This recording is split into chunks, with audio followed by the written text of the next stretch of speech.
apparently followed us for 4 blocks and just pulled us over and gave us all a $1,300 ticket. Winkler, Manitoba, population fewer than 13,000, I think is absolute ground zero for heavy-handed enforcement of coronavirus regulations. You see, the COVID cops in Winkler are fining churchgoers. They're fining people going to the grocery store and not wearing a mask, even when they're medically mask exempt. They're fining kids celebrating 18th birthdays, standing far apart from each other in a socially distant trucking shop. They are fining families for singing Christmas carols in a public park, standing at least 6 good feet away from each other, something people did out of necessity after the government closed the churches. You see, Winkler is an authoritarian city-state within the greater authoritarian autonomous zone of Manitoba at this point. And friends, I've got another one from Winkler to tell you about today. Bailey Friesen, and yes, I think that's at least the second or third Manitoba person with the last name Friesen from the town of Winkler that I am helping fight a coronavirus fine. Well, Bailey's a young guy who ended up pulled over by the cops in his hometown. His crime? Being in a car with his buddies, nothing else. All 4 kids in the car were fined $1,300 each for a grand total of $5,200 in fines for obeying the traffic laws, but I guess having friends in Winkler because that's illegal now. Check it out. Bailey, tell me exactly what you were doing when you ran afoul of the COVID cops. Well, me and my friends, we were just cruising around Winkler, and we were just having fun just on a Friday night, and all of a sudden we passed an RCMP.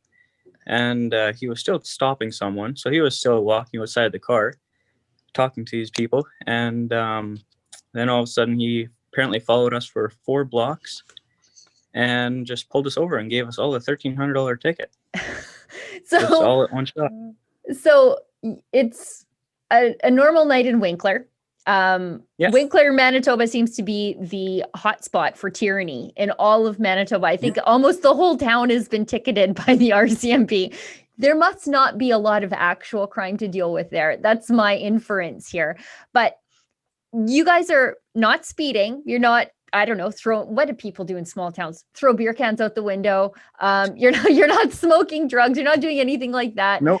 You're not swerving. You're not racing. Nope, you're driving. Yeah, just driving around. That's all we were doing. And so they pull you over and say, that you're mixing households, or what did the police officer say to you? Yeah, he said that we could only be with people from the same household or from the same address. That's all we were supposed to be allowed with. And so I thought we were still allowed to have a full car, so well, I wasn't quite sure.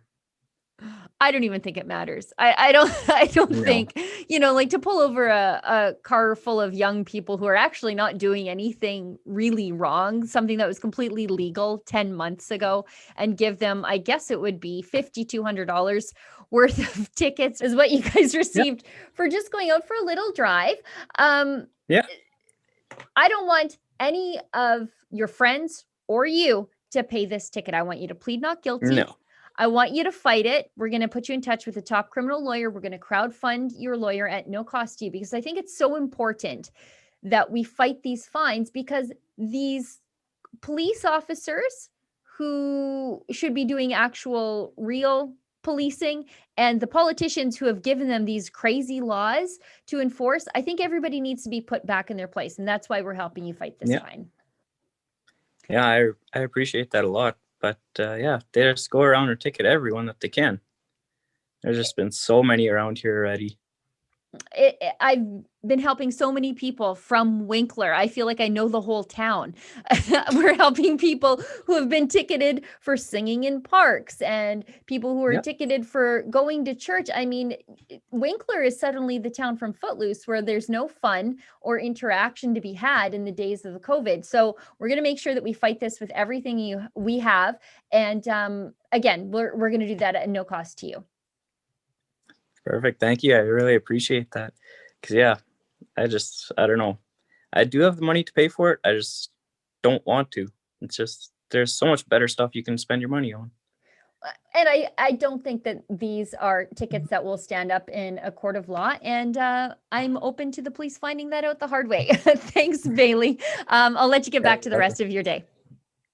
Perfect. Thank you. Now, it's hard to believe that Winkler, Manitoba is even a real place in Canada. The way the cops monitor the normal behaviors of the normal law-abiding residents of Winkler, well, it's positively North Korean. And those cops need a real reality check, and so does the province of Manitoba and its so-called conservative Premier Brian Pallister. And I'm happy to be the one to give it to him. You've heard it here first. I'm helping Bailey fight that fine, and if you'd like to help me help Bailey, you can pitch in to cover his legal costs at fightthefines.com. And if you're like Bailey and you've received a COVID violation fine, I don't want you to pay it. I want you to plead not guilty and then fight the ticket. Send it to me at fightthefines.com, and I will put you in touch with a top criminal lawyer, and let's beat these tickets together. For Rebel News, I'm Sheila Gunn Reid. Between the snitch culture and the cops fining people for, I guess, associating with each other, one might easily mistake Winkler, Manitoba for East Berlin. Well, I am having none of it. I'm helping Winkler fight back. If you'd like to help me, you can donate at a special website, fightthefines.com.